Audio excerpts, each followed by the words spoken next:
தமிழில் முதல் பக்தி சேனல் சாய் டிவி.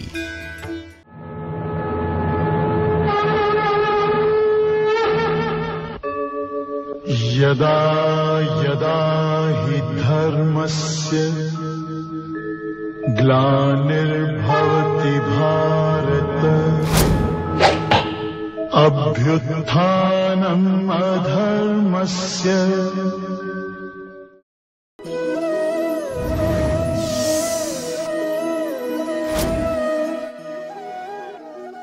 ओम गणानां त्वा गणपतिगुं हवामहे कविं कवीनामुपमश्रवस्तमं ज्येष्ठराजं ब्रह्मणां ब्रह्मणस्पत आनः शृण्वन्नोतिभस्सेदसादनम् ओम श्री महागणाधिपतये नमो नमः।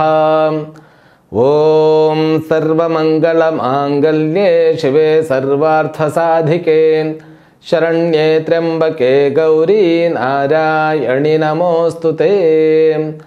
ओम प्रपन्नपारिजाताय तोत्रवेत्रैकपाणये ज्ञानमुद्राय कृष्णाय गीतामृतदुहे नमः।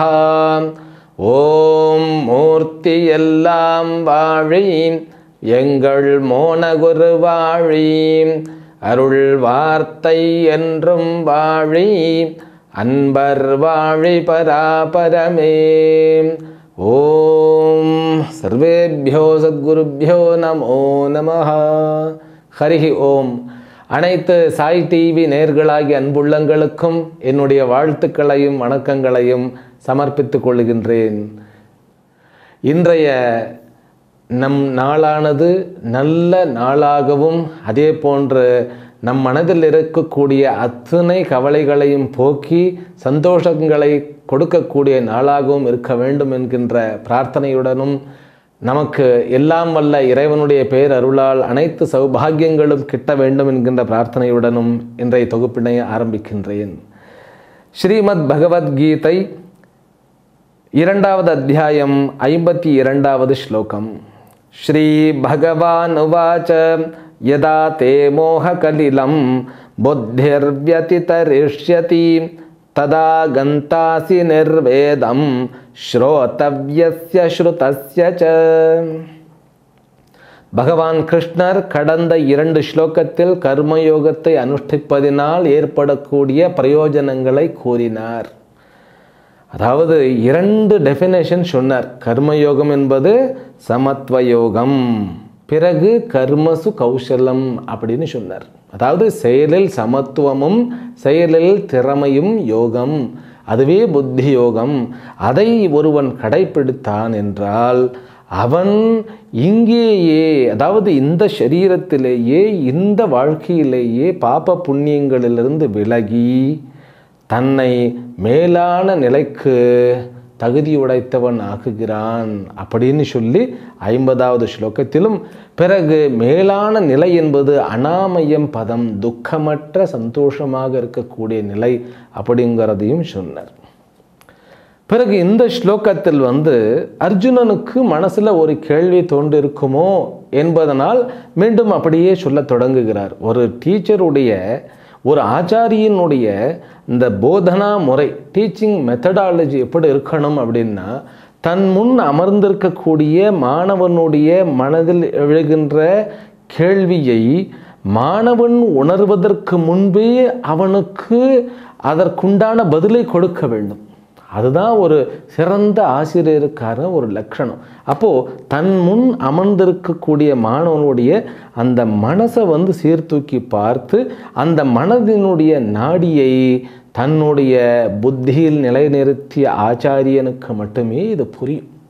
அதனால் அர்ஜுனன் மனசில் ஒரு சந்தேகம் வந்தது போல இருந்ததுனால இவர் அப்படியே கண்டினியூ பண்ணுறார். என்ன சந்தேகம் அப்படின்னா, இந்த நிலை எப்பொழுது வாய்க்குமோ அப்படிங்கிற ஒரு நிலை. எந்த நிலை அப்படின்னு கேட்டால், சத்வசுத்திஜா புத்திஹி.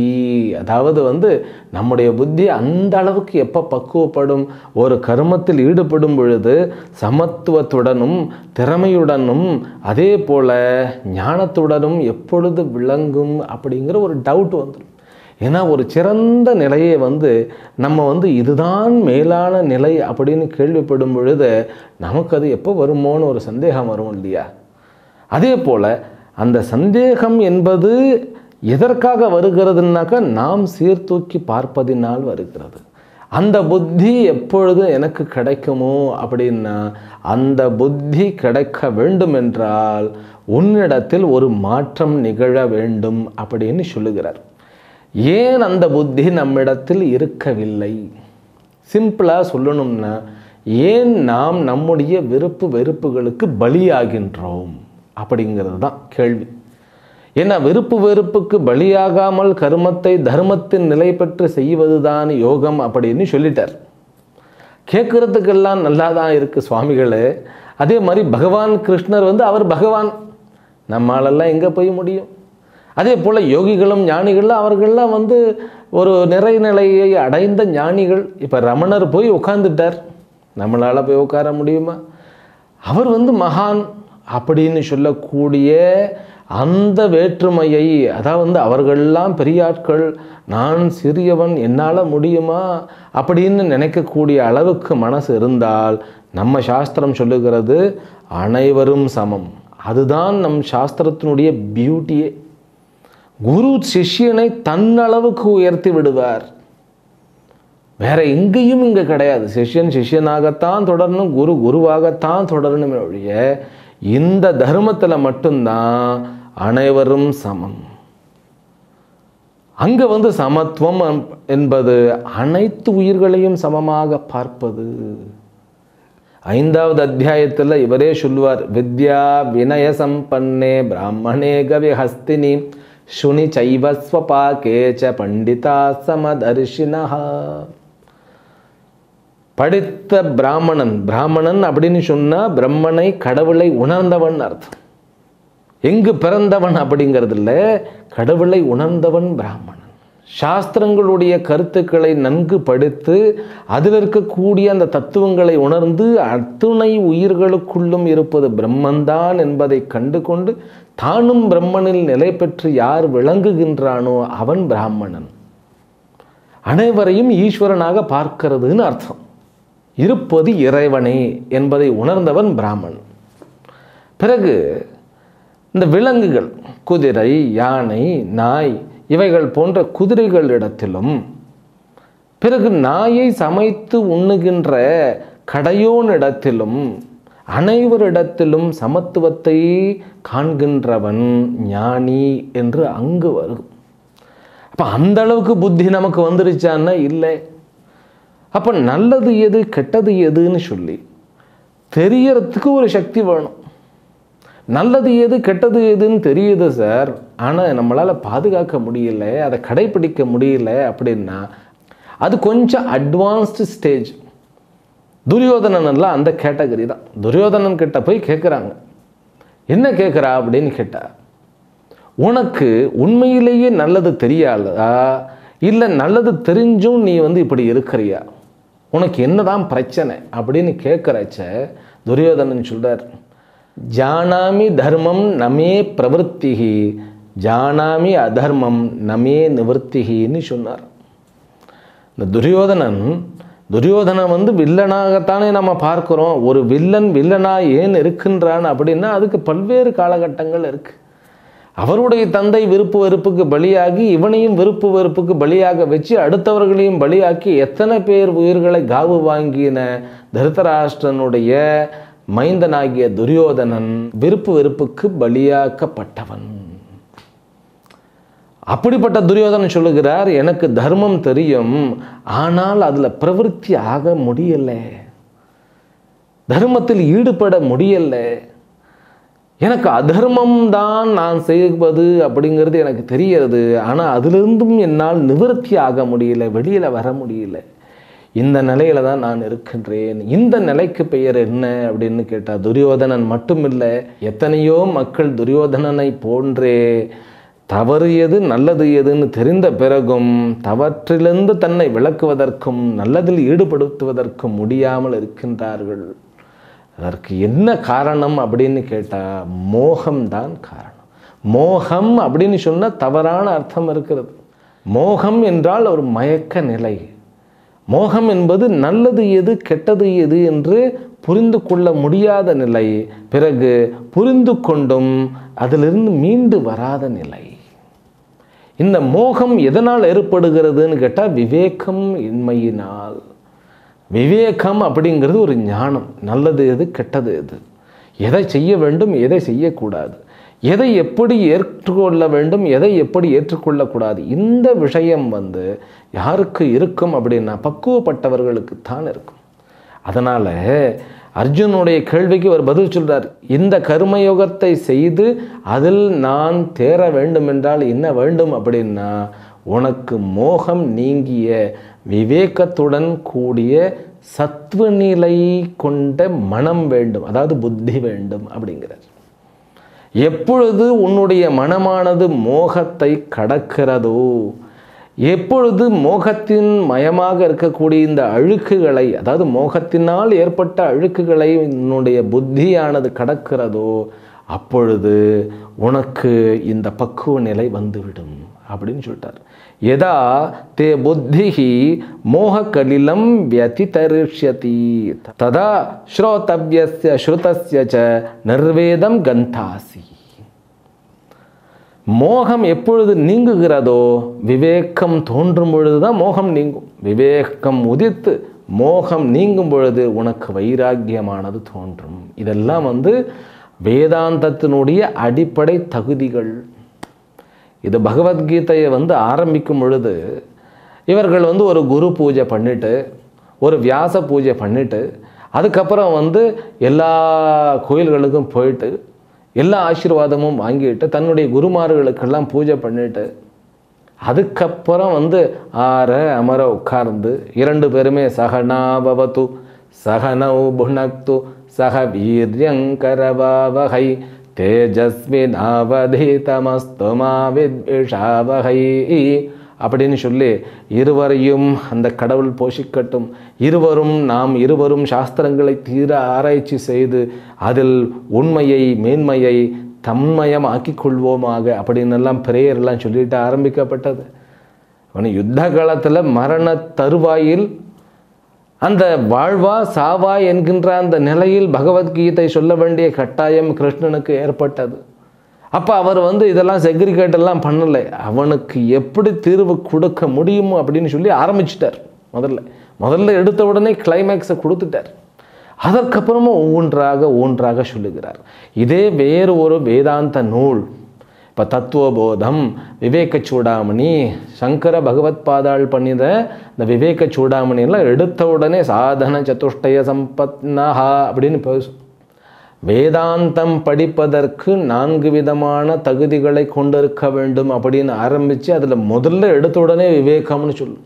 விவேகம் வேண்டும் அப்படிங்கும், வைராக்கியம் வேண்டும் அப்படின்னு சொல்லும். அதற்கப்புறம் சமம் முதலிய அருகுணங்கள் வேண்டும், பிறகு முமுட்சுத்துவம் வேண்டும்னு சொல்லிடும். இதெல்லாம் எங்கேயுமே கேட்கப்படலையே, பள்ளிக்கூடத்தில் இதை பற்றி சொல்லக்கூட இல்லையே. பள்ளிக்கூடத்தில் விவேகம் அப்படின்னு சொன்னால் தெரியலையே. விவேகம்னு ஒரு பஸ் சர்வீஸ் இருக்குது, அவர்கள் நல்ல சர்வீஸ். அப்போது இதைத்தான் கேள்விப்பட்டிருக்கோம். விவேகம் அப்படின்னா விவேகம் அப்படிங்கிற விவேகன் அப்படிங்கிற பேரை தான் கேள்விப்பட்டிருக்கோம். இப்போ விவேகம் என்றால் என்ன அப்படின்னு கேட்டால், உண்மையையும் பொய்யையும் பிரித்து உணர்ந்து கொள்ளக்கூடிய சக்தி, பகுத்து அறியும் ஆற்றல், அதைத்தான் விவேகம்னு சொல்கிறது. இந்த வாழ்க்கையில் எது நிலைக்கும் எது நிலைக்காது, தர்மம் எது அதர்மம் எது, நன்மை எது தீமை எது, உண்மை எது பொய்மை எது, நித்தியம் எது அனித்தியம் எது, இவற்றை பிரித்து காணக்கூடிய அந்த ஒரு புத்திக்கு பெயர் விவேக புத்தி என்பது. அந்த விவேகம் இருந்தால்தான் எதை பண்ணணும் எதை பண்ணக்கூடாது. அங்கு மோகம் உட்கார்ந்து கொண்டதுன்னு கேட்டால் நன்மை தீமையெல்லாம் கெட்டுடும். அது ரொம்ப சிம்பிளாக புரிஞ்சுக்கிடணுன்னாக்கா, எதெல்லாம் உடம்புக்கு தீங்கோ அதையெல்லாம் தேடி தேடி சாப்பிடணும்னு தோணும் இல்லையா? எல்லாம் ஈஸ்ட் மயமான ஃபுட்டெல்லாம் பார்த்து சாப்பிடணும்னு தோணும். இன்னும் கூட நம் பாரத நாட்டிற்கு உகந்த உணவு கிடையாது. எது? பிரெட்டு, பீட்சா, பர்கர் எல்லாம் கிடையாது. இது நம்ம ஏதோ ஒரு விளம்பர கம்பெனிக்காக நம்ம சொல்லலை. நமக்கு யார் மேலேயும் துவேஷம் கிடையாது, ராகமும் கிடையாது. ஆனால் மனிதனுடைய உடலுக்கு தீங்கு விளைவிக்கக்கூடிய அடுத்த உயிர்களை வதைத்து அதை உணவாக மாற்றி திங்கிறது அப்படிங்கிறது விவேகமின்மையை தானே காண்பிக்கிறது. அதுதான் மோக நிலைன்னு காமிக்கிறது. தன்னுடைய உடலுக்கு தீங்கான விஷயங்கள் மீதும் தீங்கான பழக்க வழக்கங்கள் மீதும் இருக்கக்கூடிய ஆசை மோகத்தினுடைய வெளிப்பாடு. அந்த புத்தி விவேகம் இழந்த புத்தி என்று கூறப்படுகிறது. நல்லது கெட்டது தெரிந்து நல்லதில் தன்னை ஈடுபடுத்தக்கூடிய புத்தி, நல்லதில் ஈடுபடுத்தி உண்மையான குறிக்கோள்கள், அதாவது இந்த சரீரம் எடுத்ததனுடைய நோக்கம் என்ன? மோட்சம்தான் இதனுடைய நோக்கம். மோட்சம்னு சொன்ன உடனே நான் தான் பார்க்கிறேனே, இந்த பேப்பரில் ஏற்கனவே நான் சொல்லியிருக்கேன், அது உங்களுக்கு ஒரு பேப்பரில் பார்க்கிறேன்.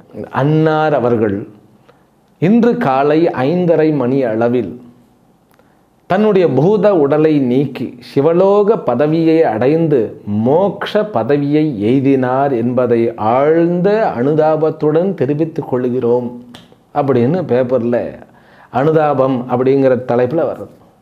மோக்ஷம்னா அதுதான். மோக்ஷம் என்றால் என்னன்னே இந்த சமுதாயத்திற்கு தெரியலை. மோக்ஷம் என்றால் ஏதோ இமயமலையில் உட்கார்ந்து கொண்டு இருக்கக்கூடிய அந்த ரிஷிகளும் ஞானிகளும் பேசுகின்ற, அவர்களால் வந்து கடைபிடிக்கப்படுகின்ற ஒரு வழிமுறையை நம்ம நினச்சிடுறோம். மோக்ஷம் என்பது ஒவ்வொரு மனிதனுக்கும் தேவை அப்படிங்கிறது புரியும். அது அட்ராக்டிவாக சொல்லப்படலை. அதுக்குன்னு நம்ம கமர்ஷியலாக வந்து ஆடெல்லாம் கொடுக்கலை. ஏன்னா கொடுக்க தேவையில்லை. நம்ம சனாதன தர்மம் நீ தேடி வா அப்படிங்கிறது. நீ தேடி வரணும். உனக்கு என்ன தேவைங்கிறது உனக்கு தெரியணும்னா நீ முயற்சி எடுக்கணுங்கிறது. நமக்கு என்ன தேவைன்னு கேட்டால் மோட்சம்தான் ஒவ்வொருத்தருக்கும் தேவை. மோட்சம்னா என்ன? பரிபூர்ண நிம்மதி, எதனாலும் அலைகழிக்கப்படாத நிம்மதி, நிம்மதியான வாழ்க்கை, எந்த இடைஞ்சலும் இல்லாத வாழ்க்கை, அதுதான் மோட்சம். இது யாருக்கு வேண்டாதது? இது யாருக்கு வேண்டியதில்லைன்னு சொல்லுங்களேன் பார்க்கலாம். எல்லாருக்கும் தேவை நிம்மதி, தெளிவு, அமைதி, சாந்தம். இதுதான் மோட்சம், பரிபூர்ண நிம்மதி. ஒரு மரணத்தை பார்த்தா ஓடி போயிடாது இந்த நிம்மதி. ஒரு பிரச்சனையை பார்த்தா காணாமல் போயிடாது இந்த நிம்மதி. இந்த நிம்மதி எது வந்தாலும் நிற்கும்.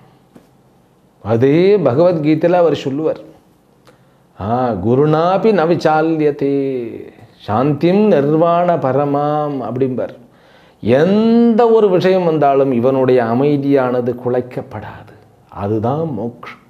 அந்த மோட்சம் எல்லாருக்கும் தேவை. மோட்சம் அப்படிங்கிறது ரொம்ப பியாண்ட் சப்ஜெக்ட்னு சொல்லி நமக்கு அதீதமானது, அப்பாற்பட்டதுன்னு சொல்லி நம்ம நினைத்து கொள்ளக்கூடாது.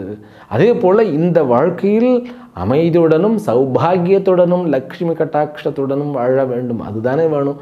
நான் சந்தோஷமாக இருக்கணும், தன்னை சார்ந்தவர்கள் சந்தோஷமாக இருக்க வேண்டும், இந்த உலகமும் நிம்மதியாக இருக்க வேண்டும் அப்படிங்கிறது தான் குறிக்கோள். அதற்கு உண்டானதை பண்ணணும் இல்லையா? அதற்கு தவறாக பண்ணிட்டு மதுரைக்கு போகிறேன்னு சொல்லி சென்னை பக்கமாக அப்படியே நடைய கட்டிக்கிட்டே நான் மதுரைக்கு போகணும்னாக்கா அது எப்படி போய் சேர முடியும்? நமக்கு தேவை பூரண நிம்மதி. ஆனால் நிம்மதியை குலைக்கக்கூடிய அத்தனையும் பண்ணிட்டு நிம்மதி வேண்டும் அப்படின்னுட்டு இருந்தா எப்படி நிம்மதி கிடைக்கும்? அதுதான் விவேகம் இல்லை. எதை வந்து பண்ணினா எது கிடைக்கும்ங்கிற நிம்மதி, அதாவது விவேகம் இல்லை. அந்த விவேகத்தை அடையணும். நம்ம விவேகம் வந்து கிடைச்ச உடனே நல்லது எதுன்னு தெரிஞ்சிடும், கெட்டது எதுன்னு தெரிஞ்சிடும். நல்லதோடு சேர்ந்திருக்கக்கூடிய தன்மை, சக்தி வேண்டும். அந்த சக்திக்கு இறைவனை தான் பிரார்த்திக்கணும். அதனால தான் ஆதிசங்கரன் கூட சத்சங்கத்வே நித்சங்கத்வம், நித்சங்கத்வே நிர்மோகத்வம், நிர்மோகத்வே நிஷ்சலிதத்வம், நிஷ்சலிதத்வே ஜீவன் முக்தி, பஜ கோவிந்தம் கோவிந்தம் பஜ மூடமதே அப்படிங்கிறார். இந்த சத்சங்கம் அப்படின்னா என்ன? இந்த கூட்டம்னு அர்த்தம். நல்லோர் கூட்டம், அதான் சத்சங்கம். அந்த சத்சங்கத்துக்கு போனால் எத்தனையோ கூட்டம், எதுக்கெல்லாம் கூட்டம் கூடுறதுன்னு பாருங்களேன். சினிமா தியேட்டரில் கூட்டம் இருக்கும், கல்யாணங்களில் கூட்டம் இருக்கும், அப்புறம் என்ன இந்த மாநாடுகளில் கூட்டம் இருக்கும். இந்த கூட்டங்கள்லாம் என்னத்தை கொடுக்கும் அப்படின்னு கேட்டால், அல்லது ஏதாவது ஒரு பார்ட்டி, ஏதாவது விசேஷங்கள் அப்படின்னா கூட்டம் இருக்கும். ஈவன் கோயில்லையும் கூட்டம் இருக்கும்.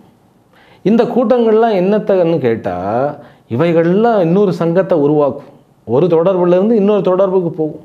கூட்டத்துக்கு போகிறதுக்கே பிஆர் அப்படிம்பாங்க. பிஆர்னால் என்ன?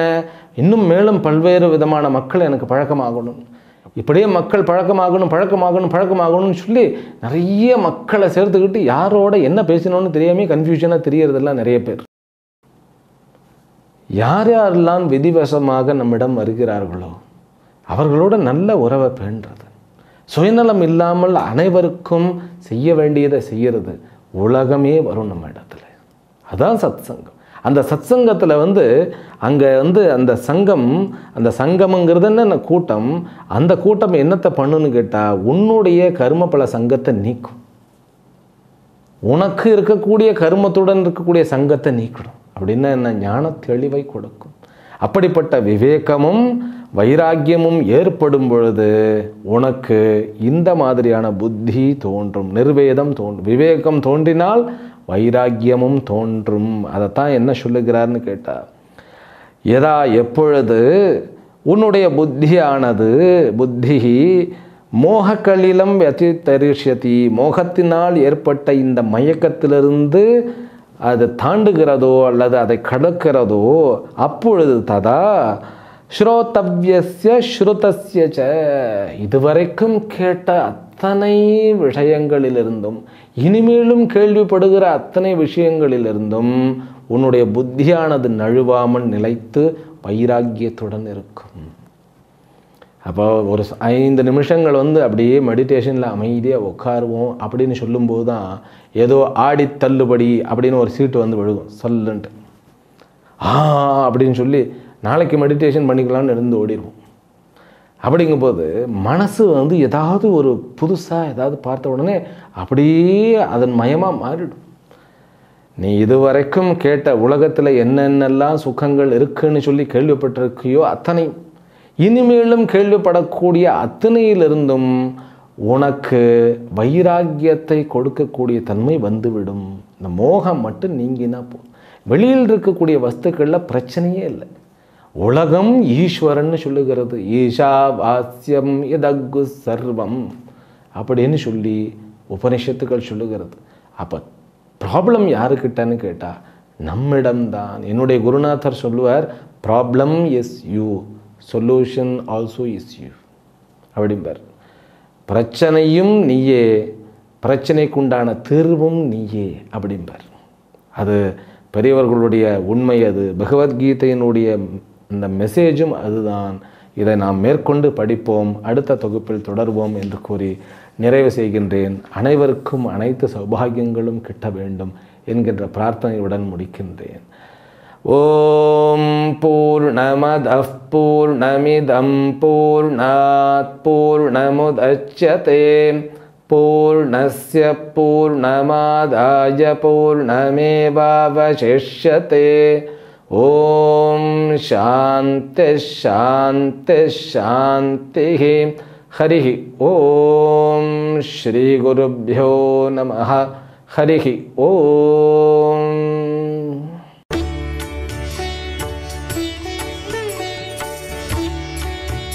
தமிழில் முதல் பக்தி சேனல் சாய் டிவி.